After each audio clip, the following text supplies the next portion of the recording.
Bonjour à toutes et à tous. Merci d'être avec nous aujourd'hui dans le cadre de cette semaine de l'éducation ouverte, l'Open Week 2024. L'équipe de l'Open Education Global francophone vous convie à une série une programmation dense de 2 webinaires par jour. Aujourd'hui, on a la chance d'avoir Alain Goudet et Bastien Masse pour parler de l'IA et d'éducation ouverte. Et on s'est posé la question un peu subversive de dire l'IA va-t-elle sauver ou tuer l'éducation ouverte? À mes côtés également Jules Chiac, Fanoé. Je te laisse te présenter, Jules. Je crois que tu as perdu la connexion. Oui, merci Lucie. Je suis le Jules Chiac Fanmoué, enseignant de mathématiques et ingénieur techno-pédagogue. Dans ce cadre, j'interviens ici comme bénévole pour l'Open Education Global francophone. J'invite également les participants à ne pas hésiter à poser les questions et le faire dans l'onglet « Questions ». Ok, merci Lucie. Merci. Il y a aussi l'onglet chat sur lequel vous pouvez aussi poster des commentaires, partager aussi votre point de vue. Bonjour Terrine, tu nous rejoins. Bonjour Jules. On sort d'un webinaire, on arrive dans l'autre et c'est génial d'avoir des occasions comme la semaine de l'éducation ouverte pour focaliser sur ce thème et accueillir de grands invités. Je pense à Alain Goudet et Bastien Masse, bien sûr, qui vont se présenter, qui vont nous entretenir sur un sujet un peu crispant. L'intelligence artificielle va-t-elle sauver ou tuer l'éducation ouverte? Moi, j'ai ma petite idée là-dessus parce qu'on est en bonne compagnie pour en parler. Et comme dans toutes les technologies, il y a ceux qui y mettent des bonnes intentions et les autres, et on fait plutôt partie des premiers, je crois. Voilà, merci beaucoup à vous d'avoir accepté cette invitation. Bienvenue à tous les francophones, tous les participants. On est très heureux. Je rappelle, pour ceux qui viendraient pour la première fois, que l'Open Education Global, c'est une association non-profit américaine qui est la seule à avoir pour objectif de développer et de porter ce mouvement au niveau mondial. Donc, il y a des chapitres un peu dans tous les pays. C'est une petite équipe de 7 salariés qui sont répartis dans le monde. Il y a aussi un conseil d'administration dont je suis présidente actuellement depuis le 1er septembre pour 2 ans. Et des membres aussi qui sont en Asie, en Afrique, au Maghreb et au Canada, évidemment, j'avais envie de dire dans toute l'Amérique du Nord, mais aussi l'Amérique du Sud. Voilà. Donc, bienvenue dans ce contexte un peu mondial où tout simplement on se retrouve entre francophones pour être à l'aise et évoquer ce qui nous concerne vraiment. Si vous avez des questions sur les ressources éducatives libres et l'éducation ouverte, eh ben, je peux vous répondre très volontiers. Je mettrai mon adresse dans le chat. Voilà, donc après Alexis Kaufmann, la parole est à Lucie qui avait commencé. Najwa, Jules, Catherine, la chaîne qui n'est plus très présente là parce qu'elle est en train de rédiger sa thèse, vont se présenter rapidement et puis vous pourrez enfin démarrer. Il est 18h04 et vous avez 1 heure devant vous pour nous parler de ce sujet. Vas-y, Lucie. Oui, c'est vrai que j'ai commencé ce webinaire sans vraiment me présenter. Je suis Lucie Grasset. Je travaille à la chaire UNESCO RELIA sur les ressources éducatives libres et l'intelligence artificielle, située à Nantes Université. Donc, je travaille aussi dans l'équipe de Bastien Masse, qui est aussi président de ClassCode. Aussi, il y a Najwa qui nous a rejoint. Donc, je te laisse te présenter. Je ne sais pas si Catherine est là. Catherine est là, Perrine? Non, Catherine n'est pas là. Oui. Elle nous a beaucoup aidé pendant un moment, mais là, on ne la voit plus beaucoup. Et il faut dire aussi qu'elle est au Québec. Et j'en profite pour dire qu'il y a toute une programmation pour eux. Ils ont décidé, les francophones canadiens, de faire le mois de l'éducation ouverte. Donc, c'est tout le mois de mars. Donc, Catherine s'est plutôt investie de son côté de la tranche horaire, plus facile pour elle à rejoindre. Catherine, bibliothécaire à l'Université de Toronto. Et donc, Najwa, je ne sais pas si tu veux dire un petit mot. Oui, bonjour. Je suis Najwa Hajali, tunisienne, docteur en didactique des mathématiques. J'enseigne les mathématiques et je fais actuellement des recherches sur l'IA et l'éducation. Voilà. Et merci d'être là. Merci à tous. Donc, avant, on commençait par se dire ce titre-là est un petit peu provocateur. En effet, c'est l'IA va-t-elle sauver ou tuer l'éducation ouverte? Ce titre, il avait été pensé d'une discussion avec Bastien. Donc, Bastien, je te propose de te présenter et puis de nous dire aussi qu'est-ce qui nous a amené à justement se poser cette question un peu subversive. Oui, donc Bastien Mas, donc effectivement, moi je travaille aussi à Nantes Université, donc à la chaire UNESCO Aurélia, donc ressources éducatives libres et intelligence artificielle. Et mon autre casquette, du coup, c'est d'être délégué général de ClassCode. Donc si vous ne connaissez pas, c'est une association qui produit des ressources éducatives libres, donc notamment des MOOC et des contenus à destination des enseignants et du grand public. Donc sur les questions de culture numérique, d'apprentissage du code, de la pensée informatique. Donc avec des contenus qui sont accessibles et produits en ressources éducatives libres. Et donc du coup, on connaît bien le sujet de produire des ressources libres et ouvertes. Et du coup, pour expliquer un peu l'histoire de ce titre, effectivement, qu'on a voulu garder un peu provocateur, mais pas si éloigné de la vérité, puisqu'aujourd'hui, on constate quand même des nouvelles questions qui se posent, donc notamment avec la démocratisation des IA génératives. Donc l'IA, en général, apportait déjà une partie de réponse et une partie de questions aussi du point de vue de la production des ressources éducatives libres et de l'éducation ouverte. Les IA génératives la posent sans doute de manière plus profonde et insistante, donc on voulait essayer d'interroger, de poser cette question-là, de savoir si finalement c'était quelque chose qui allait nous aider à développer des outils, des ressources et à accélérer cette diffusion, ou si au contraire ça pouvait être aussi être un frein, ou en tout cas quelque chose qui viendrait noyer ces initiatives dans une surproduction de contenu. Et du coup, je passe la main à Alain pour se présenter également. Merci Bastien. Donc bonsoir à tous, Alain Goudet, je suis donc directeur général adjoint en charge du numérique à Neoma Business School. Neoma fait partie du top 7 des écoles de management françaises. Et il s'avère que sur le sujet de l'IA générative, depuis maintenant pas mal de temps, je réalise une veille sur la thématique et je diffuse ça sur les réseaux sociaux de manière très ouverte. Et c'est vrai qu'on a, moi, le titre, je le trouve génial parce qu'il résume la problématique pour l'éducation ouverte, mais plus globalement pour le monde de l'éducation, quel que soit le niveau qu'on prend, qu'on parle du scolaire ou qu'on parle du supérieur, dans n'importe quel pays de la planète. On est face effectivement à une technologie qui, pour moi, est vraiment une technologie de type disruptive. Et ce que j'entends par technologie disruptive, le mot est un peu galvaudé, mais pour moi, une technologie disruptive est une technologie qui a la capacité de modifier les comportements individuels, de transformer les organisations et d'interroger les sociétés, au sens société humaine. On voit bien qu'on est en plein là-dedans depuis novembre 2022 et la sortie mondiale de ChatGPT, et presque à l'encontre de tout ce que j'avais pu vivre jusque-là en termes de transformation numérique. Ça fait maintenant 20 ans que je traite ces sujets-là.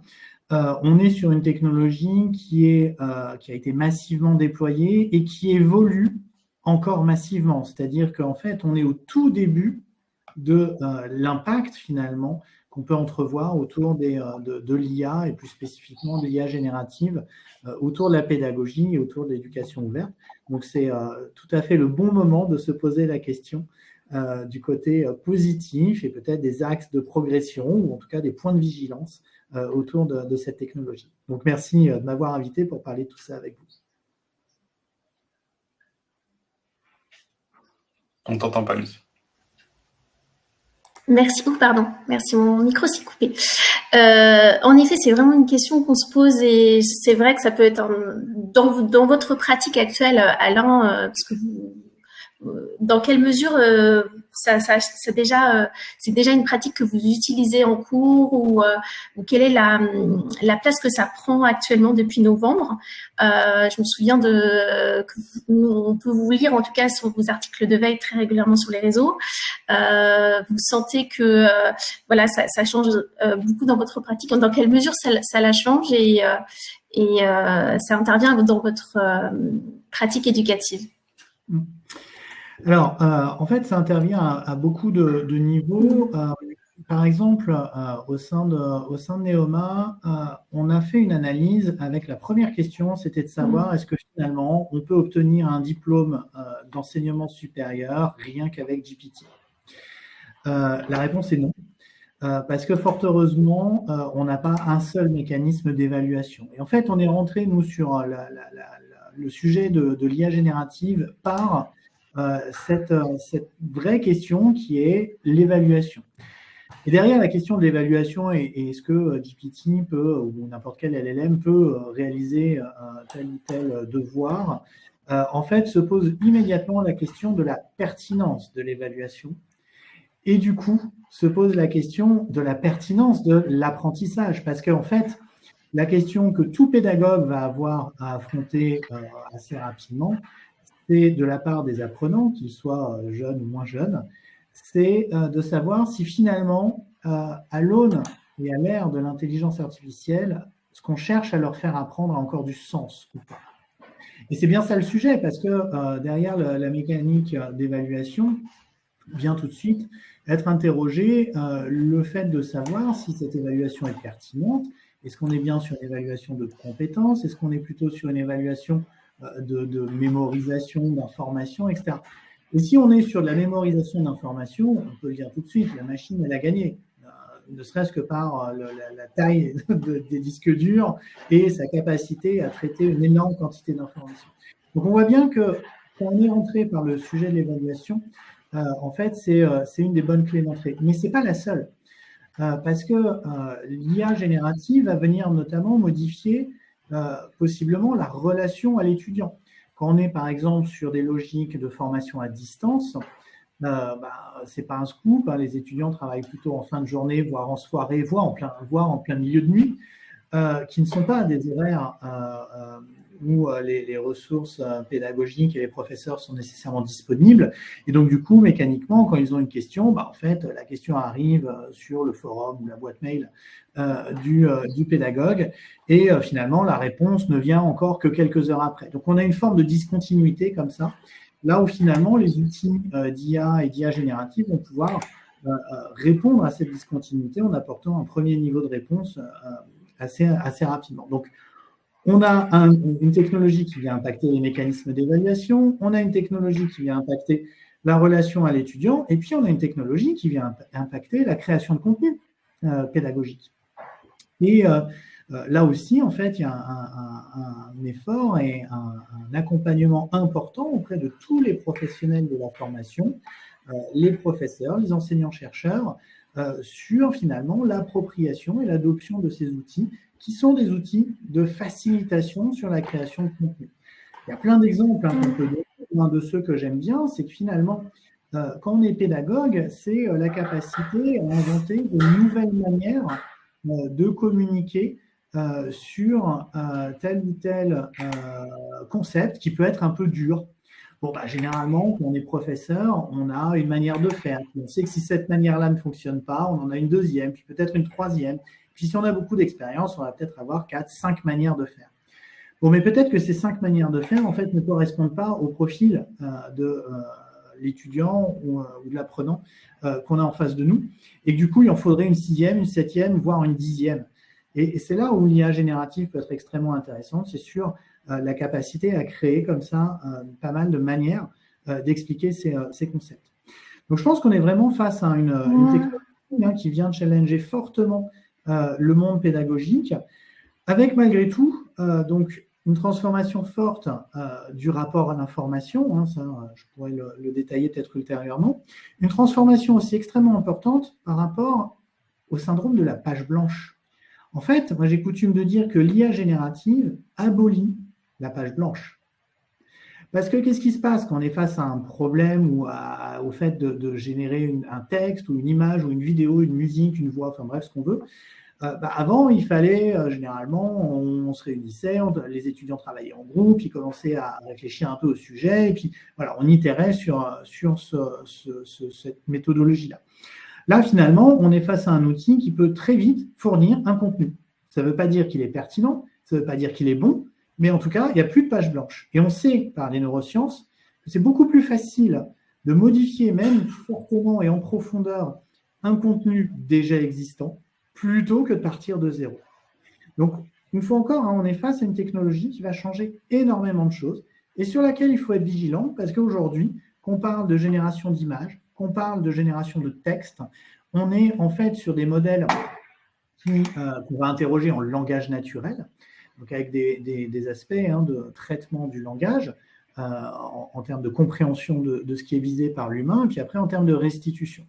Et en fait, ces modèles qui sont basés du coup sur le traitement du langage vont être, fonction des données d'entraînement dans ce modèle, basés finalement sur une culture qu'il y a derrière ce langage, et du coup sur une vision du monde. Et là, il y a pléthore d'exemples sur les problématiques de biais. Hier, j'étais sur un événement sur les biais et la problématique d'égalité de genre, femmes-hommes, à l'intérieur de l'IA générative. C'est un vrai sujet quand on teste les outils du marché. Aujourd'hui, on a par exemple une représentation des métiers qui est très genrée. Vous prenez Midjourney, vous interrogez sur Imagine a CEO ou Imagine a Secretary. Je vous donne dans le mille, le CEO est plutôt un homme, 45-50 ans, les cheveux grisonnants, là où sur Secretary, on va arriver sur une jeune femme aux formes pulpeuses, etc. Donc on voit bien qu'on a face à nous un outil qui est extrêmement puissant, qui n'est pas parfait, et oui, qui va fortement changer le monde de l'éducation et du coup, évidemment, je crois également, changer le monde de l'éducation ouverte. Oui, tout à fait. Merci pour ce point de vue intéressant. C'est vrai que sur la création de contenu, Bastien, on avait pas mal expérimenté aussi la création de contenu, de ressources éducatives libres avec des outils IA. On avait fait un webinaire en septembre sur ce sujet. Et donc, je ne sais pas voilà, si tu veux apporter aussi ton point de vue sur cette question de création, dans quelle mesure, voilà, jusqu'où on a pu travailler cette partie-là et quel est ton point de vue sur ce sujet? Oui. Oui, parce que la création et la facilité de création, c'est un peu l'enjeu et c'est ce qui explique la question de la manière dont on l'a posée. Donc, pour vous donner des exemples concrets, on peut parler des apports positifs. Par exemple, Lucie le connaît bien puisqu'elle travaille dessus. On a un projet qui était porté déjà par la chaire UNESCO. Ton objectif était d'identifier des ressources éducatives libres sur le web et de faire remonter des métadonnées, donc c'est-à-dire de pouvoir identifier un certain nombre de critères sur ces ressources libres, déjà vérifier si elles étaient bien libres, identifier les licences, identifier leur conformité, extraire des informations, donc éventuellement avoir la langue, les auteurs, le thème, la difficulté, les concepts généraux, ce genre de choses-là. Donc l'objectif de faire ça, c'est de pouvoir faire remonter ces informations et créer une sorte de base de données sur laquelle on n'est pas obligé de récupérer les contenus, mais sur lesquels on peut renvoyer les utilisateurs, donc ne serait-ce que pour identifier des ressources libres, parce qu'il y en a des centaines de milliers un peu partout, et pas toujours bien identifiées ou pas toujours facilement trouvables. Donc de les identifier et de faire de la recommandation, et de pouvoir choisir justement ce que disait Alain tout à l'heure, essayer de choisir la bonne ressource pour son usage en fonction de ce qu'on a envie de faire. Sauf que faire ça, on a envie de l'automatiser. On a envie d'utiliser des machines parce que c'est quelque chose qui est long à faire. Il faut aller sur des pages web, il faut aller visiter des sites, il faut repérer ses ressources. Et en gros, on a construit des bots, des machines qui exploraient ces pages web et qui essayaient de faire remonter ces données. Et il y a des choses qui sont vraiment complexes à faire. Par exemple, vous êtes sur le site du MIT, vous trouvez des cours qui sont ressources éducatives libres, mais ils sont dans des dossiers, peut-être qu'ils sont fermés, peut-être qu'ils sont cachés, peut-être qu'il faut se connecter ou avoir des logins, donc on a une question d'accessibilité. On va trouver dans ce dossier, qui n'est pas forcément très bien rangé, ou sur une page web, et la difficulté, c'est de savoir voilà, où commence la ressource, où elle s'arrête. Est-ce que ce lien en bas, c'est une ressource documentaire annexe? Est-ce que c'est la suite de mon cours? Est-ce que c'est des exercices ou des activités qui sont en lien? Et identifier ça pour une machine, c'est pas évident.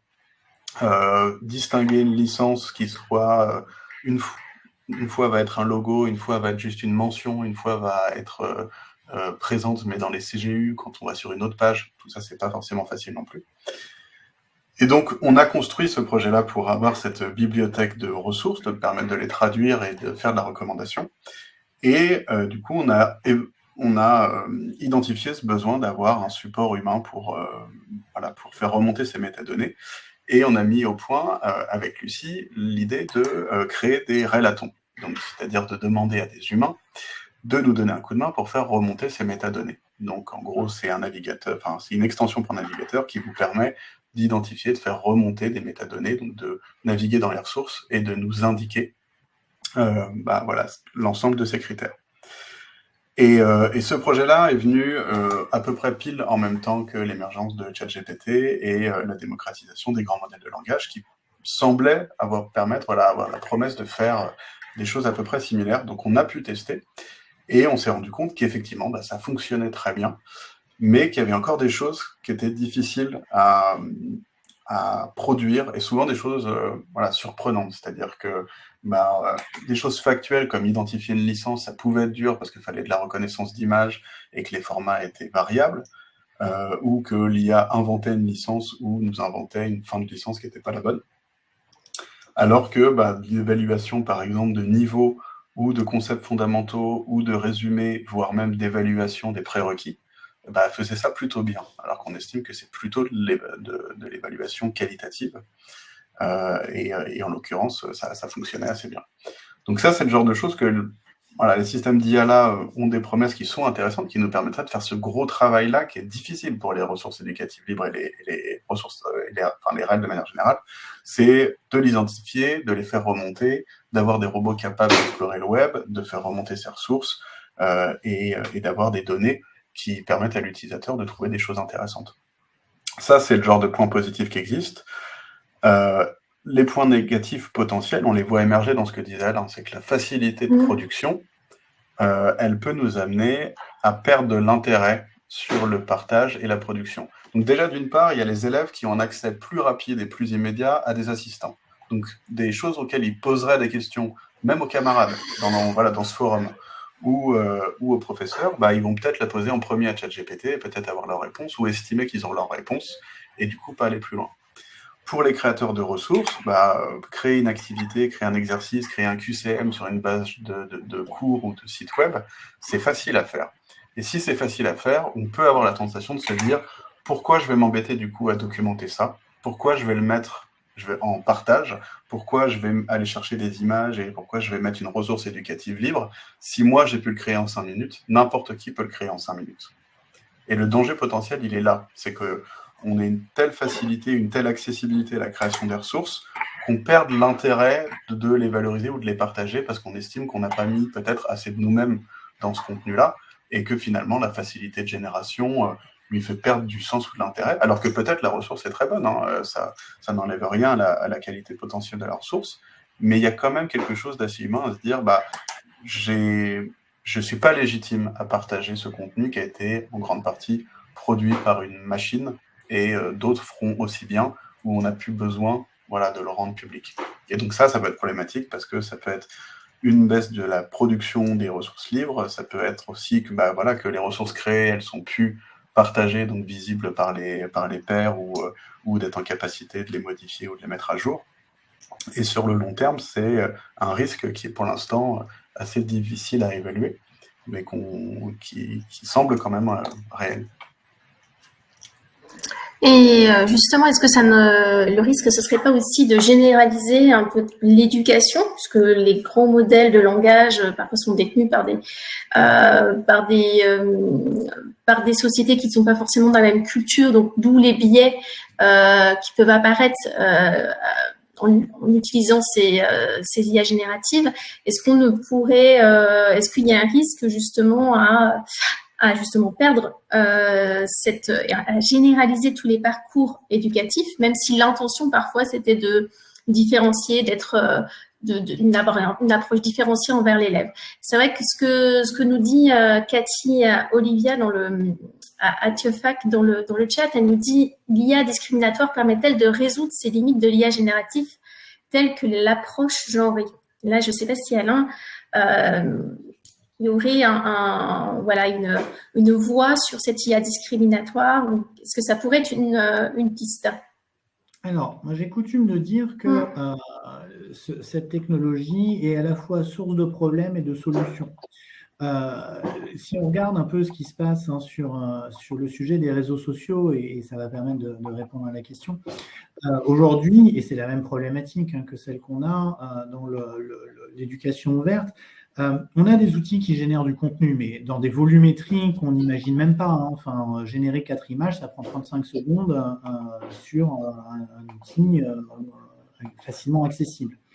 Bon, dans une année comme 2024, qui est une année d'élection majeure pour la planète entière, ça soulève énormément de questions. Donc, du coup, effectivement, il y a pas mal de sujets qui se posent autour des réseaux sociaux. Bon. Donc, on voit bien que l'IA générative est un problème pour les réseaux sociaux. On peut créer plein de contenus, des deepfakes, des fausses informations et tout ce qu'on veut. Bon. Sauf que l'IA va aussi être une partie de la solution. C'est-à-dire qu'en fait, on va effectivement pouvoir utiliser des outils à base d'intelligence artificielle pour commencer à filtrer. Une fois qu'on pose le problème de cette manière-là, on se rend compte que qu'est-ce qui va se passer? C'est un peu le jeu du chat et de la souris, quoi. En fait, on est en train du coup de réfléchir à des mécanismes de signature des contenus par IA, sauf que moi j'ai déjà vu passer, donc c'est ce qu'on appelle le watermarking, et j'ai déjà vu passer des modèles d'IA spécifiquement entraînés à effacer le watermarking qui aurait été posé. Donc on voit bien que oui, la réponse à la question de Cathy Olivia, c'est clairement plutôt oui, mais on va avoir une espèce de mécanique comme ça, avec quand même une conséquence majeure à mon sens, qui est, et Bastien l'évoquait très bien, qui est quand même l'avalanche d'informations ou de contenu, je n'ose même pas dire information, l'avalanche de contenu. Et là, je crois que la communauté des pédagogues que nous sommes a un rôle majeur à jouer. Tous les contenus ne se valent pas. Un contenu d'IA généré avec une IA seule, j'ai envie de dire, ou dans l'interaction avec un humain, déjà, ça n'a pas forcément la même valeur. Et a fortiori, avec un humain qui maîtrise le sujet dont il est en train de faire générer du contenu par l'IA, n'a aussi pas là non plus la même valeur. Donc, on voit bien que se dessine en fait dans nos métiers un rôle aussi de validation finalement de la qualité de ces contenus. Et je crois que ça rejoint bien le sujet de l'éducation ouverte, c'est-à-dire qu'un contenu d'éducation n'est pas un contenu lambda.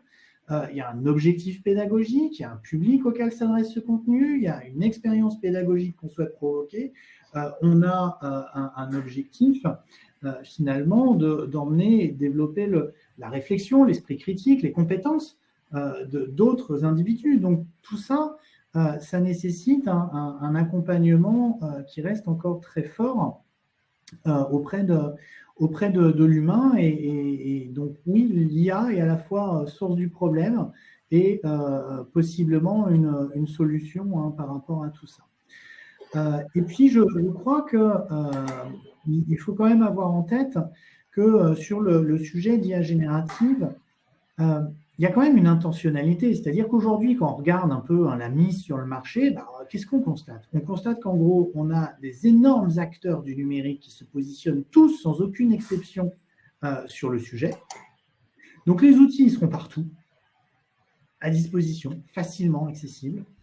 Oui, ils comportent des biais, plus ou moins intentionnels. On l'évoquait, aujourd'hui, est-ce qu'il y a un risque pour l'éducation? Oui, je suis désolé de le dire. Si on n'a pas un modèle européen génératif. Si on n'a pas un modèle, pourquoi pas français ou francophone, j'ai envie de dire, la francophonie est d'une richesse colossale, bah oui, bien sûr qu'on a un risque, parce que, je vous donne un exemple, j'ai fait le test, vous interrogez un modèle anglo-saxon autour de Taïwan, bah, vous avez une forme de réponse. Vous interrogez un modèle asiatique, voire chinois, sur le même sujet, vous avez une réponse qui n'a rien à voir. Mais du coup, ces biais, ces stéréotypes qui réémergent, j'évoquais tout à l'heure le biais de genre dans les IA, si vous l'utilisez du coup dans un outil qui a une vocation de pédagogie et d'éducation, bah, de fait, vous façonnez une diffusion d'une culture ou d'une vision du monde.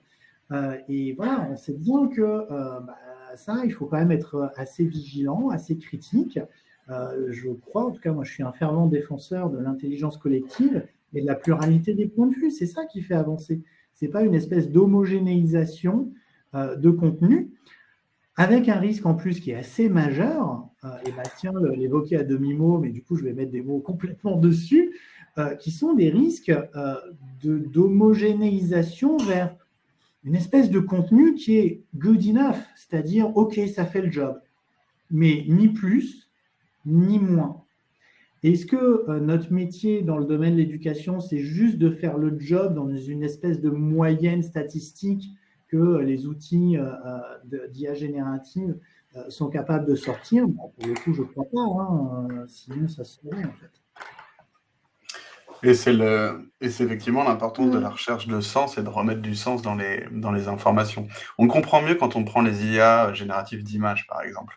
Parce que sur du texte, c'est compliqué de voir que, effectivement, on se retrouve avec un texte OK, mais c'est de l'intelligence moyenne, c'est de l'intelligence un peu molle. Moi, je compare souvent ça, voilà, vous mettez 10 personnes dans une pièce pendant 4 heures, vous leur posez une question, c'est à peu près ça, ce consensus mou qui va sortir, qui est OK, qui est acceptable. Et c'est ça qu'on veut économiser, c'est pas prendre 4 heures pour faire ça. On peut prendre 5 minutes avec une IA générative et ensuite réinjecter du sens, de l'individualisation, voilà, quelque chose qui prend corps aussi dans le lieu ou l'environnement dans lequel il est proposé.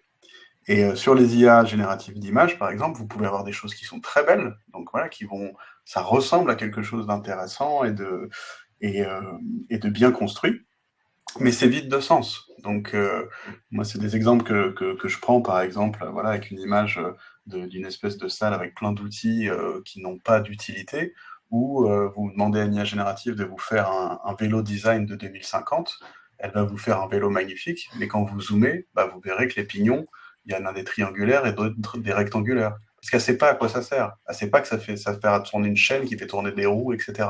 Elle n'a pas de sens pratique, elle n'est pas incarnée.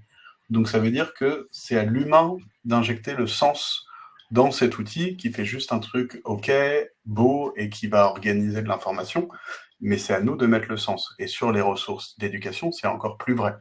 On ne peut pas se contenter effectivement d'être noyé dans de la masse d'intelligence moyenne.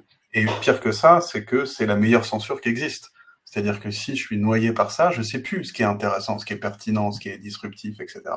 Donc il faut qu'on nous montre des choses. Donc les éléments ou les compétences qui reviennent essentielles là-dedans, ça va être la notion de confiance et la notion de relais. Je peux pas tout lire, donc il va falloir que je fasse confiance à des gens. Il faut que j'ai un relais qui va me dire ça, c'est une ressource intéressante, pertinente ou qui a été construite. Donc après, on peut prendre les critères qu'on veut pour l'évaluer, mais on a besoin de ça parce qu'on ne peut pas tout consulter. Et ce qu'on a besoin, c'est de faire émerger des contenus qui soient pertinents pour nous. Donc l'enjeu va vraiment être ça, de plus en plus, de savoir faire le tri et de pouvoir faire émerger des choses intéressantes. Et c'est vraiment aussi une question d'échelle, à la fois pour les contenus, mais aussi dans la réflexion. Et ça, on le voit dans les communautés de pratique, on le voit quand on fait de la coproduction, par exemple, de ressources, qu'on va aller chercher de l'expertise scientifique ou de l'expertise pédagogique, ou même travailler avec le public final qui va utiliser les ressources. Les contenus ont beaucoup plus de sens, ils sont plus ancrés dans quelque chose qui existe. Et c'est ça qu'on a envie de faire. Mais ça marche qu'à petite échelle. Ça marche parce qu'on s'est reproduit cette ressource-là et qu'on a créé un groupe qui échange de l'information et qui va tester les choses. Et Et du coup, dès qu'on étend, dès qu'on libère trop ce contenu-là, il peut soit se noyer dans la masse, soit perdre son relais de confiance et de se dire, bah voilà, je sais qu'il y a de très bons contenus qui ont été produits dans tel ou tel pays ou telle langue, mais on peut retomber dans ce biais-là de vouloir reproduire encore nous, passer par tout ce processus de réflexion ou de construction qui est des fois nécessaire. Et ça, c'est un peu inévitable. Mais du coup, ça renforce ça, des choses qu'on savait déjà, qu'on estimait être importantes. L'IA générative, ou la surproduction avec les IA génératives, elle ne fait que renforcer cette intuition.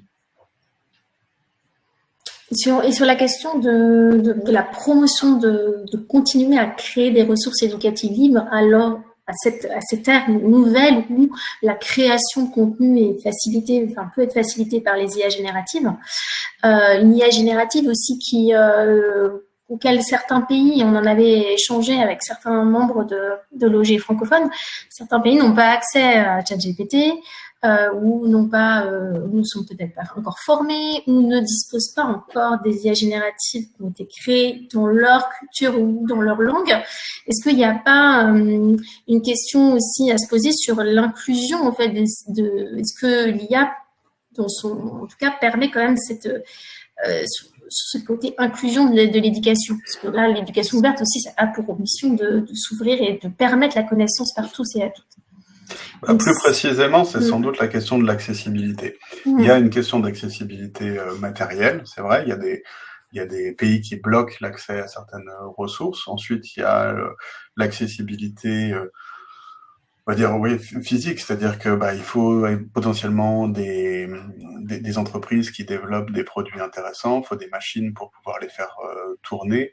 On voit comme en France, il y a la question de modèles souverains qui se pose. On a envie d'avoir des modèles français ou en tout cas à minima européens, souverains, transparents, ouverts, qui nous donnent à la fois les clés de leur fonctionnement et surtout des données d'apprentissage qui, en grande partie, pour la plupart des modèles, utilisent des contenus qui sont protégés par le droit d'auteur pour réaliser leur entraînement. Ça, c'est des choses qu'on peut souhaiter et on n'est pas du tout égaux face à ça. On n'a pas les mêmes moyens, on n'a pas les mêmes capacités. Mais ça, c'est la question du libre dans l'IA, elle est vraiment très importante parce qu'aujourd'hui, c'est ce qui pousse ces modèles aussi des grands groupes.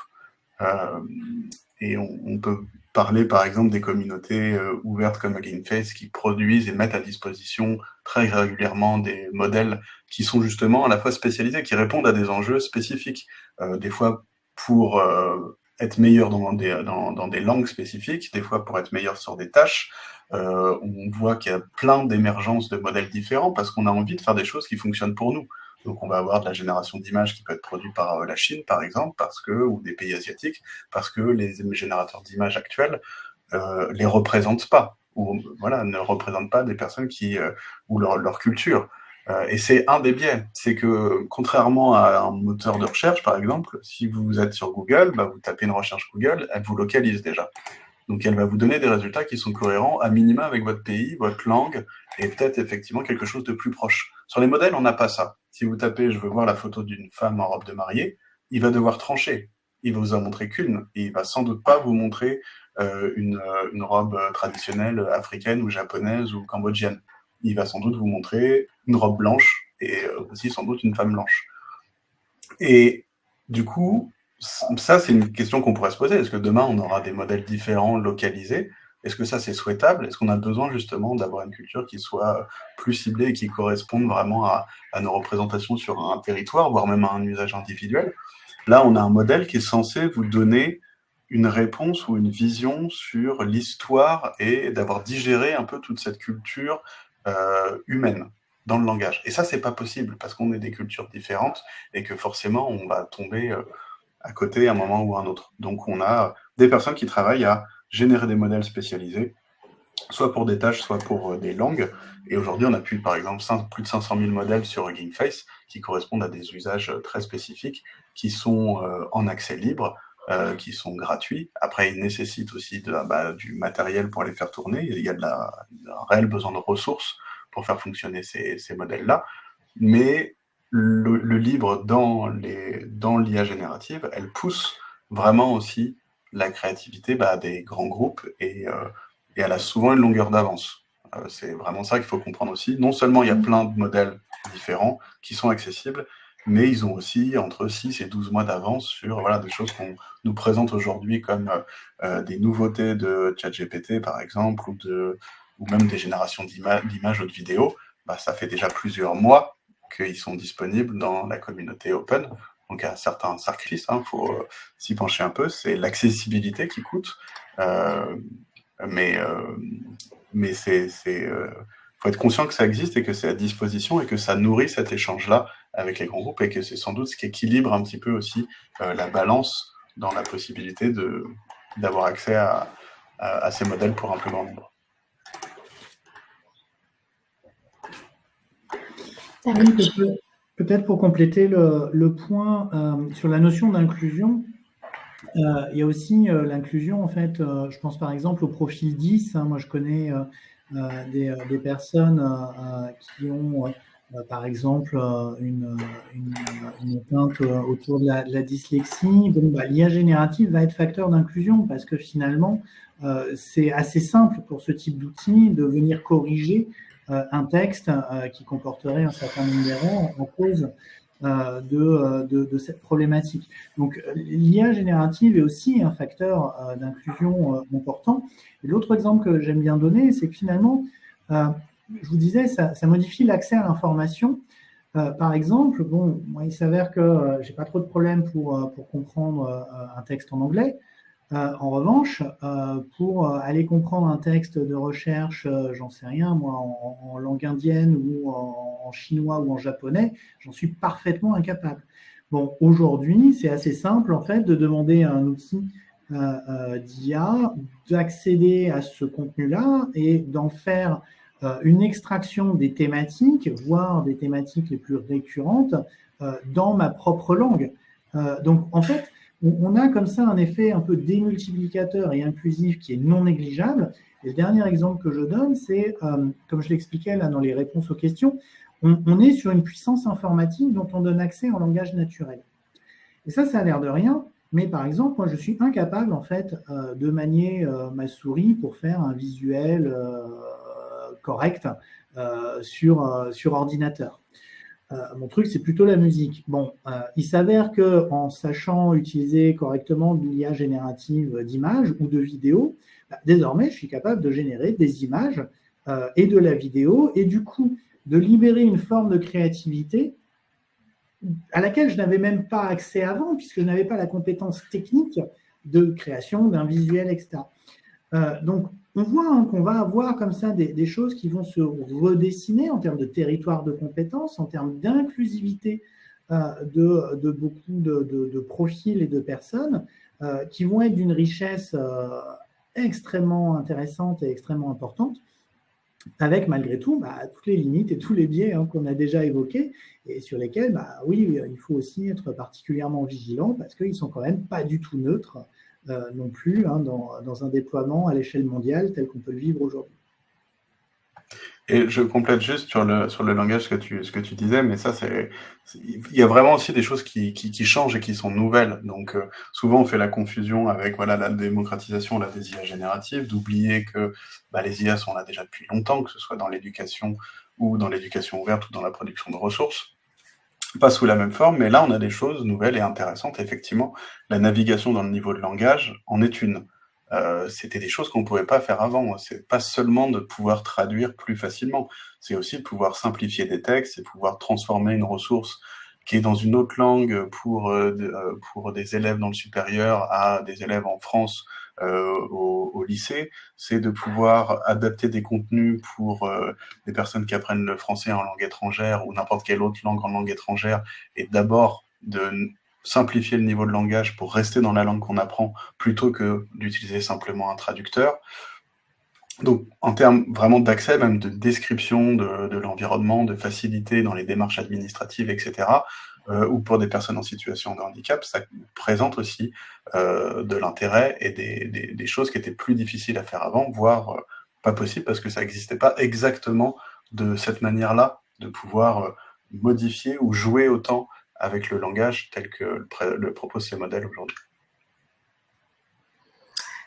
Je me permets de relayer une question de Fred Thibault dans le chat qui nous demande dans quelle mesure.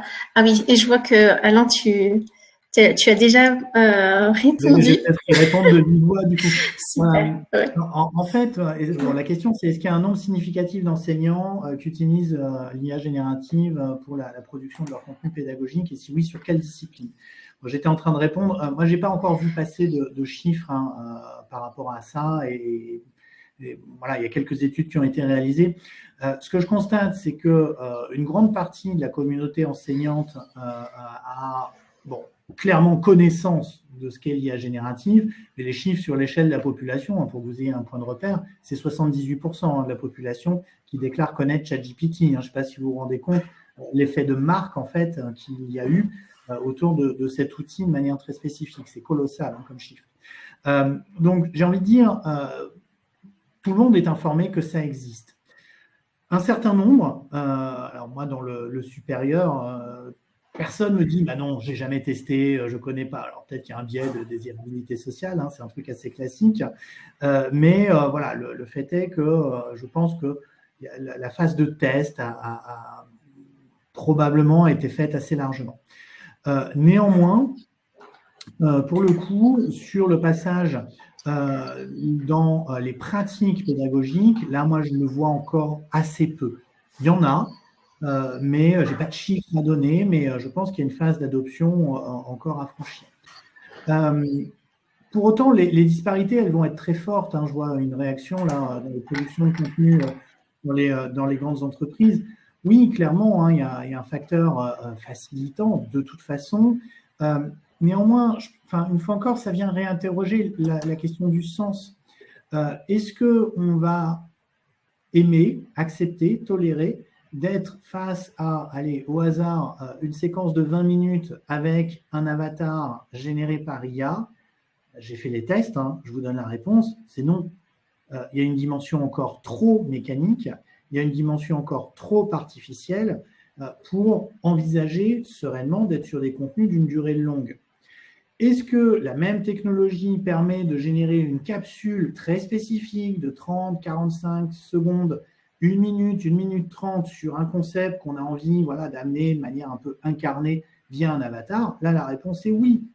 Aujourd'hui, on a quelque chose qui est assez mature pour faire ça et le faire en multilingue.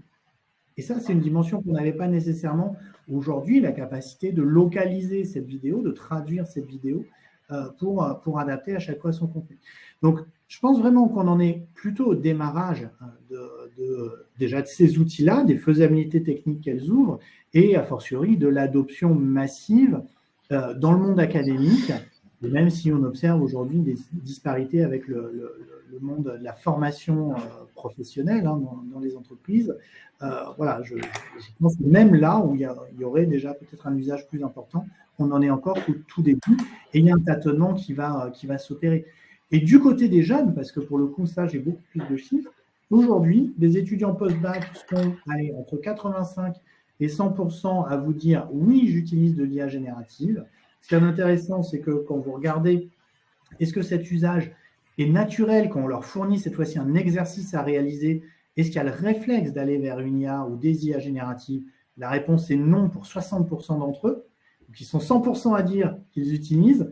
Seulement 40% en gros ont le réflexe d'y aller et d'utiliser ces outils. Et après, si on s'intéresse au bon usage de l'IA générative, c'est-à-dire est-ce que je m'en sers d'une manière pertinente, là, moi, les chiffres que j'ai pu observer avec mes étudiants, on est en gros à 5%. Donc, la marge de progression, elle est encore colossale en fait devant nous. Et on est, j'ai envie de dire, chaque citoyen est concerné, chaque pédagogue évidemment, chaque étudiant est concerné en fait par cette technologie. Donc, on a vraiment un enjeu très très important autour de la formation massive sur ces sujets. Oui, c'est ça l'enjeu. C'est un outil. Donc, un outil, contrairement à ce que souvent on voit sur les réseaux et ce qui est présenté, où tout de suite le premier argument c'est le gain de temps. C'est pas juste. On doit se former d'abord. On doit comprendre comment ça fonctionne. Donc, si on fait ça sérieusement, il y a toute une partie où le temps qu'on va gagner, on va devoir l'investir à comprendre le fonctionnement, les capacités, les limites de cet outil-là, à expérimenter. Et c'est une fois qu'on le maîtrisera qu'on va gagner du temps. Donc, je suis assez d'accord sur l'analyse. C'est que, comme pour n'importe quelle technologie, on va avoir une répartition avec les réfractaires, ceux qui sont dans l'attente et qui font de l'observation, les optimistes. Et dans ce champ-là, on va avoir cette expérimentation. Si on demande, on va effectivement avoir beaucoup de personnes qui répondent oui, on connaît, oui, on a déjà utilisé. Quand on pose la question après, l'avez-vous utilisé dans un cadre professionnel ou pour une tâche spécifique, concrète, liée à votre métier, déjà, ça chute drastiquement. Et ensuite, il y a la question de est-ce que vous l'avez bien utilisé? Pas juste, voilà, j'ai fait une question pour préparer mes cours ou fais-moi un exercice sur les fractions. Il y a toute une logique derrière et il y a un vrai travail d'appropriation de cet outil-là qui nécessite beaucoup de temps. Et je pense qu'effectivement, c'est vraiment une minorité qui utilise cet outil de manière réfléchie, consciente, avec des techniques avancées, qui réussissent à obtenir exactement ce qu'ils veulent et pas juste simplifier et refaire ce qu'ils faisaient avant plus rapidement. Parce que c'est aussi ça qu'on veut. C'est s'il y a vraiment des enjeux derrière où on peut gagner et améliorer l'éducation, on a envie de produire mieux, pas de produire la même chose qu'avant plus vite. Puisque c'est ces contenus-là que sont en train de remettre en question les outils d'IA générative. Donc, ça va effectivement prendre du temps, et à parallèle de ça, on a une évolution ultra rapide de ces outils. Donc, pour l'instant, tant que ça ne s'est pas fixé ou à peu près stabilisé, c'est vraiment difficile à évaluer parce que les choses, elles changent souvent, tout le temps. Ce qui reste vrai et problématique, c'est qu'il y a une séparation de ces champs d'expérimentation. Donc, d'un côté, il y a les élèves qui l'utilisent, de l'autre côté, il y a les enseignants qui l'utilisent, mais ils ne se rencontrent pas. Alors, c'est un peu moins vrai dans le supérieur, où on a plus de possibilités de faire ça, mais au collège-lycée, c'est pas possible. On peut pas utiliser ChatGPT en cours, on a accès à peu d'outils, finalement, d'IA vraiment génératifs sur lesquels qu'on pourrait explorer avec les élèves. Donc, du coup, chacun expérimente dans son coin, et on ne peut pas se poser la question ou avoir le débat ou avoir l'expérimentation sereine pour se dire ok, qu'est-ce que ça change fondamentalement dans l'éducation et dans notre contrat social entre enseignants et élèves, parce qu'on est en train de faire quelque chose quand même ensemble, on est en train d'apprendre, on est en train d'essayer d'acquérir quelque chose, et cet échange-là, c'est ça qui est perturbé. C'est les mêmes questions qu'il y avait avant, effectivement, voilà, pour la calculatrice, pour Wikipédia ou Internet. C'est voilà, mais pourquoi j'apprends ça, madame ou monsieur? Et de la difficulté à répondre à cette question, elle est de plus en plus importante. Donc, elle n'est pas du tout nouvelle, c'est pas des questions nouvelles, mais elle est posée de manière plus insistante, et c'est difficile maintenant juste de trouver des justifications. On peut plus juste dire, bah, tu verras ça plus tard, ou c'est nécessaire, etc. C'est ce qu'une machine peut faire en 2 secondes. Donc, c'est compliqué de dire que c'est important et nécessaire. Et c'est vraiment une question qui revient souvent par les enseignants, c'est qu'est-ce qu'on répond à ça? Et c'est pour ça que ça pose des questions fondamentales sur l'éducation. C'est qu'on est en train de commencer à reconnaître que on ne doit plus chercher de la justification à apprendre ces éléments-là, mais à redonner du sens au principe même d'apprendre et de l'éducation, ou même de travailler. Puisque c'est toutes les questions sur la triche, sur faire des choses trop facilement ou trop simplement, elles sont liées à la même chose. Donc on peut avoir des réponses naïves à ça, par exemple, que normalement on ne devrait pas se justifier à apprendre des choses, ça devrait juste être un plaisir, ça devrait être quelque chose qu'on explore de manière volontaire, ou dans lequel on trouve de l'intérêt, dans lequel on s'épanouit. C'est pas aujourd'hui ni l'objectif, ni le cadre qui est permis à l'école. Et moi, c'est un exemple que je donne souvent, parce que dans mes présentations, j'utilise les échecs pour donner un exemple concret d'intelligence mimée par la machine. Et ça fait 20 ans qu'on n'a plus d'intérêt à jouer contre une machine aux échecs. Elles sont largement plus fortes que le meilleur joueur mondial. Pourtant, on joue toujours aux échecs. On y trouve toujours de l'intérêt, on s'intéresse toujours au jeu, parce qu'on le fait par plaisir. Et normalement, c'est ça qu'on aurait envie de faire. On devrait continuer aussi d'apprendre et à produire par plaisir. Donc on revient à ces choses un peu fondamentales, on revient à des choses même plus artisanales, c'est-à-dire à faire aussi parce que c'est plaisant, parce que je suis en train de lui donner du sens, et parce que c'est individuel. Donc c'est un peu la même opposition que, oui, je peux produire en masse du contenu d'éducation, je peux produire en masse des fourchettes, mais si je le fabrique moi-même, cet objet, on fait toujours de l'artisanat, on apprécie toujours quelque chose qui a du sens et qui a été réalisé de manière individuelle. Et ça peut paraître naïf, mais c'est des choses comme ça qu'on a envie de pousser et qu'on est en train de voir qu'elles sont vraiment importantes. Même, encore une fois, si on en avait l'intuition et qu'on savait que toutes ces compétences du XXIe siècle, toutes ces choses qu'on a mis un peu à l'écart et qui étaient secondaires, elles redeviennent fondamentales, en fait. Elles redeviennent premières. Et elles peuvent nous servir à répondre à ces questions-là. Ouais, c'est intéressant. Je pense qu'il y a une question aussi très intéressante de Mohamed Taoufik Tekaya dans l'onglet questions qui nous demande comment on peut sensibiliser la communauté académique des chercheurs sur l'adaptation de la technologie IA dans les productions universitaires et leurs publications scientifiques d'une manière d'un point de vue éthique en termes de risque de plagiat. Donc là, on sort peut-être, peut-être que uniquement de l'éducation ouverte, mais plus de l'aspect scientifique, sciences ouvertes. Je ne sais pas si vous voulez répondre à l'un ou l'autre à cette question. Alors, je vais vous faire la réponse version OpenAI. Le risque de plagiat tend vers 0. Ils apportent deux éléments, parce qu'actuellement, il y a un procès intenté par le New York Times contre la société OpenAI. Et en fait, évidemment, il y a tout le sujet du droit d'auteur et du risque de plagiat.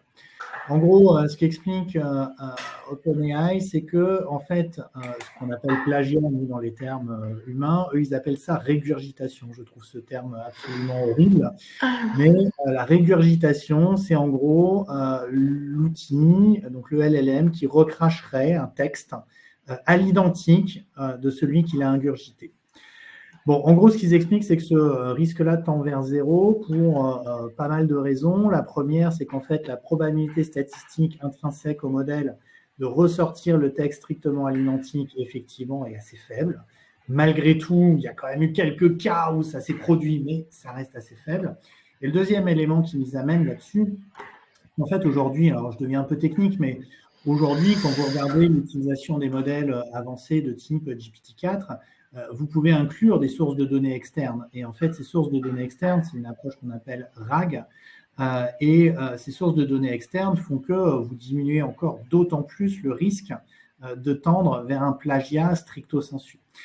Donc, pour autant, ça ne veut pas dire que ça n'existe pas. Et surtout, moi, je crois que le risque majeur pour les communautés scientifiques dans la production de connaissances et de recherche, ce n'est pas tant un risque de plagiat qu'un risque de fuite des données, des informations et des idées. Parce que tous ces outils-là aspirent quand même beaucoup d'informations, beaucoup de données, et ont en plus été construits d'une manière assez habile parce que ils ont été construits pour être sympas, quoi.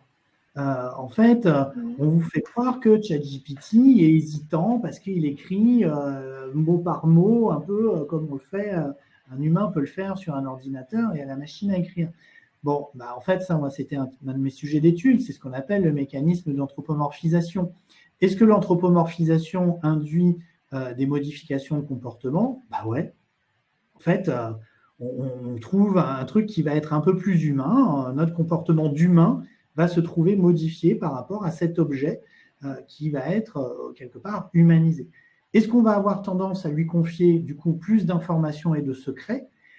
Oui, surtout si cet outil, ce modèle, a été travaillé pour avoir des réponses, on va dire, socialement acceptables. Et ça, je renvoie au mécanisme de renforcement humain des modèles des LLM. Bon, on voit bien que du coup, on est face à nous, on a une technologie dont l'impact peut être quand même assez massif sur le comportement humain. Et on voit déjà sur la planète des millions de personnes qui interagissent pendant des heures face à des IA. Ça existe, je veux dire, ce n'est pas de la science-fiction.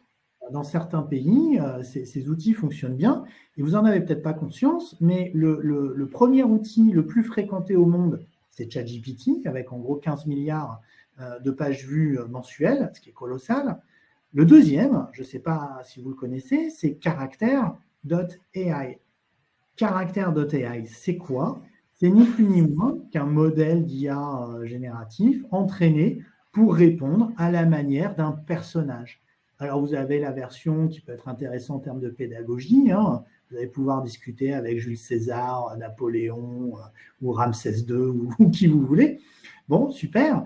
Mais vous avez aussi la version très finalement reconstruite d'échanger avec un personnage de jeu vidéo, un personnage qui n'existe pas. Bon, on voit bien tous les biais que ça peut induire aussi en termes d'éducation, parce que quand je dis échanger avec Napoléon, c'est pas ça la vraie phrase. C'est échanger avec une simulation de Napoléon reconstruite sur la base d'un certain nombre d'éléments décidés de manière plus ou moins arbitraire par l'entité qui a créé l'avatar. Bon, vous voyez que la phrase, elle est un peu longue, hein, si on veut être hyper rigoureux. Bon, mais néanmoins, c'est ça le problème qu'on a en face de nous. Et Caractère.ai, c'est 3,5 milliards de pages vues mensuelles. C'est déjà hyper présent, en fait.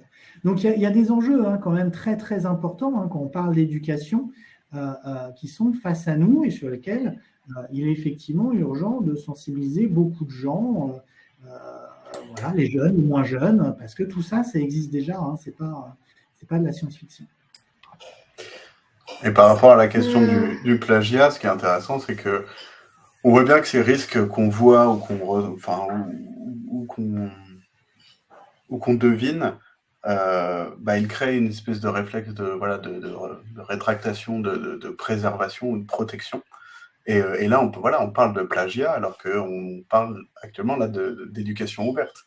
Donc, ça basé là-dessus. C'est pas de se dire, nous, ça fait 10 ou 20 ans qu'on essaie de convaincre les enseignants que c'est important que leurs cours qu'ils utilisent depuis quasiment autant de temps, ils le mettent à disposition, ils puissent mettre une licence dessus, que les élèves qui travaillent à distance ou qui n'ont pas accès puissent le partager plus librement, que ça puisse être revu, corrigé, partagé, diffusé.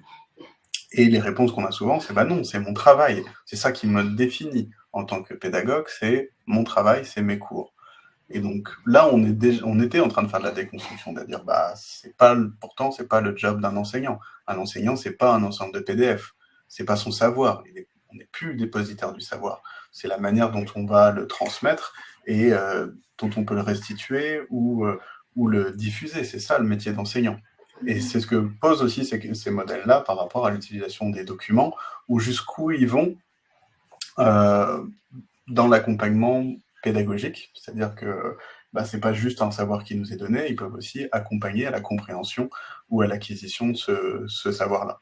Donc on voit bien que ça crée paradoxalement là où on a besoin justement de cette ouverture, de partage et puis de se coordonner et d'identifier des ressources qui ont de la valeur et du sens, on peut avoir ce réflexe-là, effectivement, de protection, alors qu'on est OK pour le donner à la machine. On est OK pour donner ces docs à OpenAI parce que ça marche mieux et puis que j'aurai une réponse plus précise ou que ça va me faire gagner du temps. Donc, on essaye aussi de travailler sur cette compréhension globale, d'avoir des bonnes pratiques. Pour les élèves aussi, là, la même question de Mohamed, on peut la comprendre aussi, même dans les pratiques sur la recherche, parce que effectivement, ça transforme la recherche et ces outils-là sont très puissants pour faire de l'analyse biographique. Je peux donner un corpus de 10, 20, 100 textes et chercher des concepts fondamentaux dedans, faire de la mise en relation, extraire la bibliographie. Enfin, ça permet de faire énormément de choses. Les détournements éthiques, ils sont plus dans, on va dire, dans l'accompagnement des élèves à bien utiliser ces outils-là. Parce que ça peut être tentant. C'est-à-dire que le plagiat, c'est facile à détecter. Le plagiat, le texte, il existe, on compare deux textes qui existent. Le principe des IA génératives, c'est que leur texte n'est pas traçable. Et il va nous produire un contenu original, toujours différent. On a des détecteurs qui existent, mais aucun ne fonctionne à 100%.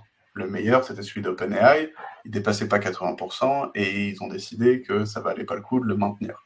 En gros, le fonctionnement des détecteurs, c'est je prends un texte, je regarde si la distribution mathématique des mots correspond à un modèle que je connais, et je vais donner un avis, un pourcentage de chance que ça soit issu de tel ou tel modèle. D'une part, ça c'est très facilement manipulable, on peut faire chuter les scores de manière très facile, et en plus, en éducation, ça sert à rien. Pour la triche, par exemple, on ne peut pas dire à un élève, je suis à 70% sûr que tu es triché. Donc on ne peut pas détecter ces contenus. Et ça, c'est problématique, parce que la vraie mauvaise manière de faire, c'est je prends des textes scientifiques, je vais prendre un papier, cette idée-là me convient bien, au lieu de le citer ou de l'utiliser pour l'argumenter, je vais juste le faire reformuler, et ce ne sera pas traçable. ce ne sera pas du plagiat tel qu'on l'entendait faire de la correspondance, et ce sera très difficile à détecter et même impossible à prouver que ça a été juste un texte retransformé et régurgité plutôt qu'un travail d'interprétation ou même par hasard une redécouverte, ce qui peut aussi arriver. Et donc là, on est dans le cadre de la bonne pratique et justement des questions éthiques pour les étudiants comme pour les chercheurs. Merci, c'est vraiment, j'ai pas voulu trop intervenir, mais il est l'heure. Là, on a déjà énormément de matière. J'ai juste envie de rebondir sur la question du droit d'auteur, puisque tout le monde a été frappé de penser que les textes qui avaient été fouillés avaient été peut-être en contrefaçon des droits d'auteur, mais que finalement, vu le résultat, l'impact, la compréhension, d'un seul coup, l'accélération de la compréhension des grandes thématiques de l'intelligence artificielle, les gens se disent, bah oui, bah pourquoi pas, mais non, heureusement qu'il y a le New York Times pour positionner la question déjà. Et oui, pour moi, l'Université de Nantes, enfin, la chaire UNESCO Aurelia, Colin de la Higuera, à qui il faut rendre hommage, ont quand même permis de porter le sujet quelque part, d'avoir une approche éthique, de dire non, mais nous, on a déjà réfléchi à la question de la propriété intellectuelle, les cours sur lesquels on va travailler sont déjà ouverts, et c'est fascinant de penser que la licence est plus dure à lire par l'intelligence artificielle que toute la bibliographie, la qualité. Enfin, moi, je suis fascinée par ça. Je me dis, voilà, on est là sur de la matière autorisée, éthique, belle, de qualité, parce que les ressources éducatives libres sont souvent de très belle qualité. Et pourtant, ça, voilà, le travail est énorme pour faire quelque chose de fin, d'intelligent, alors qu'on voit que la plupart des gens, ils vont être attirés par des choses plus généralistes, ils vont avoir une vision un peu déformée de ce que c'est. Moi, mon rêve, c'est quand même de compléter des bibliothèques sur des sujets émergents,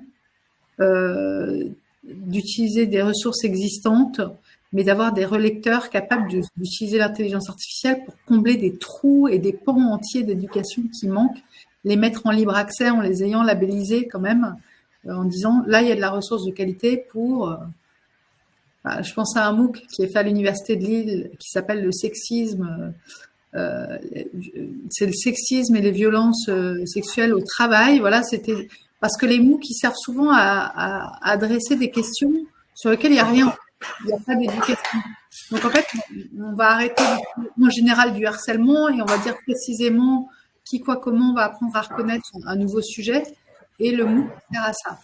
Donc, à partir de ça, ça peut être pour le climat, toutes les ressources dans toutes les disciplines. Vous savez que l'enseignement supérieur doit aller vers une proposition pour savoir comment agréger des cours dans toutes les disciplines existantes sur la transition écologique. Et je me demande comment l'intelligence artificielle pourrait aider à ne pas partir de la page blanche, justement.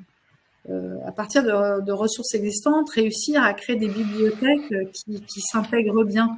Mais on sent bien, quand je parle de ça, qu'il faudra énormément de moyens et d'intelligence humaine et que c'est seulement au bout de plusieurs années qu'on arrivera à créer de façon un peu automatisée des cours sur ces disciplines ou ces nouvelles approches éducatives dans tant de disciplines existantes. Voilà. Merci beaucoup à tous les deux. Alain, le mot de la fin peut-être. Est-ce que vous connaissiez l'éducation ouverte en fait ? Alors moi, j'avoue que je ne connaissais pas spécifiquement l'éducation ouverte, mais comme je l'expliquais, je le fais sans le savoir. On avait cet échange avec Lucie et Bastien sur le sujet d'IA générative. Je mets tout à disposition en ligne. Sur des conférences que je peux mener, les supports que j'utilise. Enfin voilà, il y a énormément de choses que j'ai publiées depuis 1 an et demi.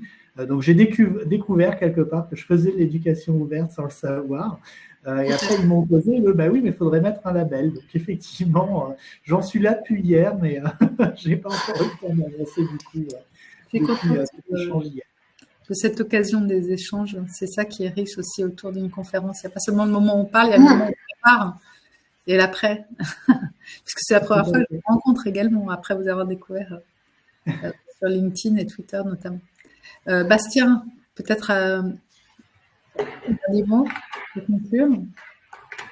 Non, merci pour l'invitation. J'espère qu'on aura pu répondre aux questions et puis à notre titre, surtout provocateur, et le justifier suffisamment.